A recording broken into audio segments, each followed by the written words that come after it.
Mheshimiwa Rais ni mmoja kati ya champion ya maridhiano. Mheshimiwa Rais amekuja na kitu kinaitwa 4R. Sisi wengine tuliamini kwamba nchi ilihitaji mwanamke katika wakati sahihi kuiponya, na akaja na 4R zake akasema kuna reconciliation, resilience, reforms, rebuilding. Hizo ndo 4R ambazo zimemdefine Mheshimiwa Rais duniani. Sasa leo kinachotokea kwa watu wa chama changu Chadema wanasema no reform no election. Mnajua imetoka wapi? Kwenye ile 4R ya Mheshimiwa Rais ya 3. Wamesema wanataka reform.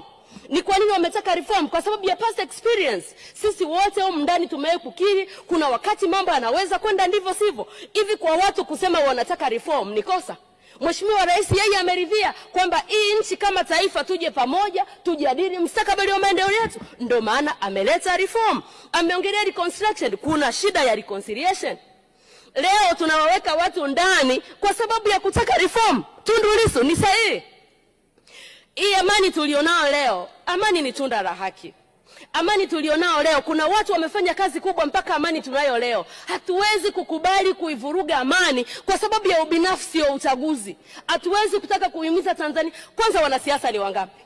Kwanza wabunge ni wangapi? Mawaziri ni wangapi? Kwa population ya Tanzania watu zaidi ya milioni 60. Na then tunapaswa tukae chini kama taifa tupate mustakabali. Wamekuwa wakitoa mfano katika game ya Simba na Yanga. Unamruhusuje refali wa Yanga kuchezesha hiyo game?